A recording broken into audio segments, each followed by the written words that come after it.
Bonjour à tous, nous sommes au pays de Steve McQueen en Californie pour essayer la gamme complète des Triumph classiques.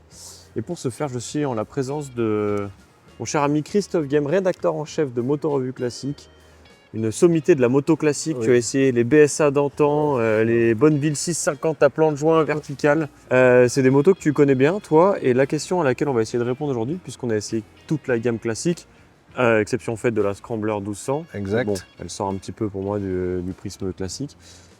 On va essayer de savoir laquelle on a préféré, sachant qu'on a essayé la Speedmaster 1200, la nouvelle Scrambler 1200 en fait, qui est Oui, le modèle qui change le plus, la T100, donc la Bonneville T100 en 900, la T120 en 1200 et la Bauer 1200. Laquelle as-tu préféré de toutes ces motos? j'ai un petit faible, un gros faible même pour la T120 qui a été relookée, on va dire, mais au-delà de relookée, qui a un nouveau moteur refroidissement liquide depuis une dizaine d'années, qui n'a guère changé parce qu'elle est quasi parfaite. Et bon, bref, j'ai un faible pour cette machine. J'en possède une aussi de 1967. Tu retrouves l'esprit? Écoute, je retrouve l'esprit au moins dans le design, quoi, tu vois, dans la qualité. Il y a 10 ans, Triumph a fait un travail extraordinaire. Personne ne pensait qu'on pouvait arriver à une telle perfection dans le détail. C'est vrai. Et bon, après, en termes de motorisation, c'est très différent puisque tu n'es pas sans savoir que les Bonneville à l'époque, c'était 650 cm3. Là, on est quasiment au double de cylindrée. On est à 1200 cm3 avec du refroidissement liquide. Des soupapes en tête, un arbre à cam en tête, une injection. Là où c'était culbuté, etc. Là où c'était culbuté, comme tu l'as dit si bien tout à l'heure, avec des plans de joints verticaux, des carbus à mal. Mais voilà, aujourd'hui Triumph propose une machine vraiment aboutie. Alors d'ailleurs, elles le sont toutes dans la gamme classique. Elles le sont toutes abouties. Elles ont aussi un point commun pour moi qui est important de souligner, c'est le niveau de finition. Oui. Qui est assez impressionnant. Même sur les 900 qui sont censés entre guillemets être des entrées de gamme. Triumph s'est vraiment placé, alors j'aime pas trop le mot, mais pas loin du premium, quoi. Si tu veux, ils sont à la recherche de l'excellence, enfin ils l'ont quasiment trouvé. Et alors, effectivement, après, on va pas se voiler la face, c'est que ça donne des motos un peu plus chères, quoi, si tu veux. Ouais. Mais encore comme tu l'as dit, on a les 1200 d'un côté, et puis on a les 900 qui n'ont pas été sacrifiés en termes de finition. Moi, ma préférée, c'est aussi la 1200, pour toutes les raisons que toi, tu as évoquées. Mais notamment, il y a un truc, c'est qu'en termes de tarifs, la T100 et la T120, il n'y a pas un gap de fou. Alors, pour te dire, c'est 11 695 € la T100, 14 595 € la T120. Et l'écart de prix est tout à fait justifié, je trouve, entre guillemets, les performances et l'agrément en plus qu'offre le 1200 par rapport au 900. Je trouve qu'il y a un truc dans cette moto qui fait que t'arrives à te caler à son rythme, tu vois ce que je veux dire? Oui, bah après... C'est pas le cas de toutes.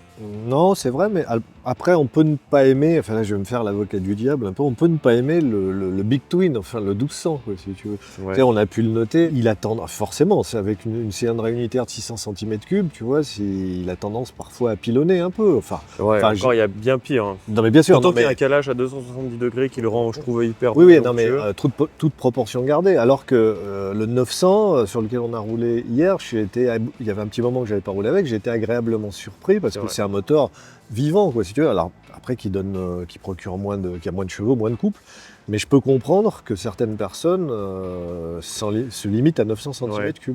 Alors pour revenir sur la gamme 900, donc on a roulé avec la Scrambler 900 hier et avec la T100 dans la même journée, ce qui était intéressant comme exercice parce qu'on passait de l'une à l'autre. Il y a une vraie différence, je trouve. Alors déjà, rien que la sonorité, elle est très différente. Je préfère celle de la T100, moi, à celle de la Scrambler 900.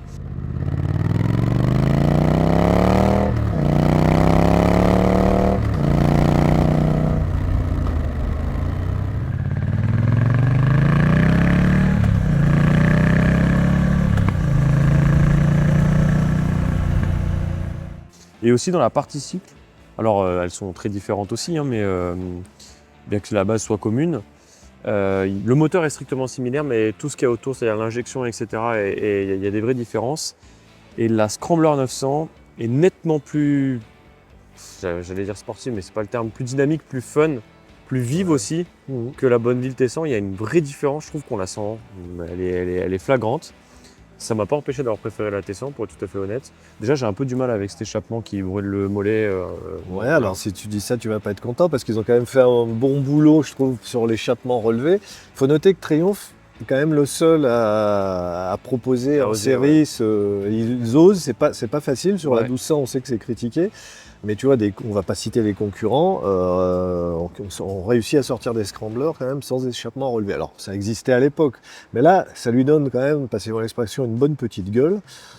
Alors, par les fortes chaleurs, on est en Californie, hein, excusez, mais ça pique un peu des fois, mais Ouais. ça reste raisonnable. Mais surtout, ce qui est important sur cette scrambler, c'est le travail qui a été fait sur les suspensions. Ouais. Et Très le confortable. freinage. Là aussi, Triumph a travaillé en montant, en adaptant un bras aussi en aluminium Mm. et des moyeux de roues en aluminium, c'est-à-dire du poids suspendu en moins. Qu'on ressent vraiment. Exactement, ce qui change beaucoup. En termes de maniabilité, cette machine est vraiment très intéressante. D'autant quoi. plus qu'elle a le guidon qui est plus large, donc elle a plus de bras de levier, je trouve. Et il y a aussi une autre chose qu'il faut souligner, c'est vraiment une scrambler classique de Triumph, plus accessible que ce que peut l'être évidemment la 1200, qui est beaucoup plus haute, il y a plus Ouais. de poids à emmener. Là, ils ont voulu faire une moto accessible et pour le coup, elle l'est.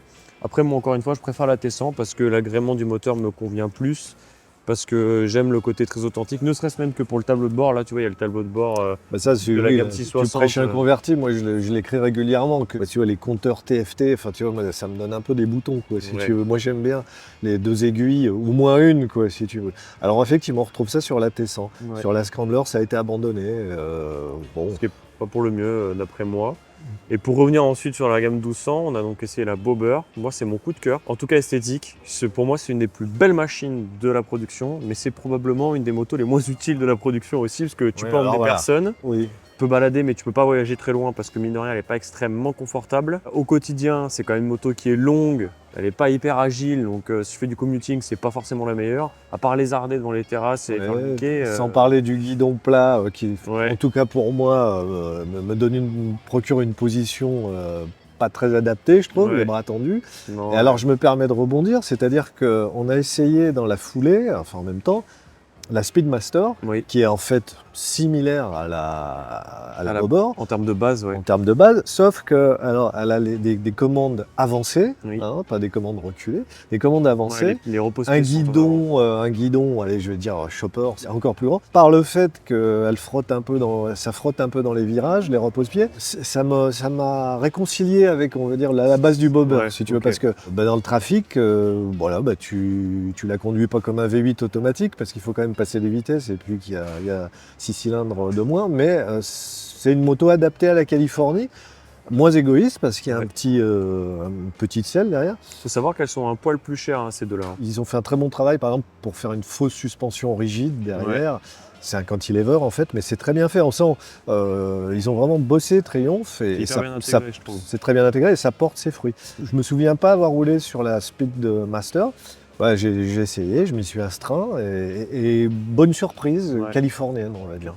Carrément. Voilà. Donc pour conclure, on est assez unanime là-dessus. La meilleure classique chez Triumph, on a tous les deux beaucoup aimé la T120. La Scrambler 900 est une très bonne alternative niveau accessibilité pour celui qui veut Exactement, un ouais. look Scrambler. Et c'est une vraie nouveauté 2026, il faut le souligner. Ouais. Les autres n'évoluent que par par des petites détails touches, ouais. et des coloris spécifiques, ce qui n'est pas rien, mais il y a un travail d'adaptation qui a été fait sur la Scrambler. Ils ont changé le réservoir, des carénages, Voilà.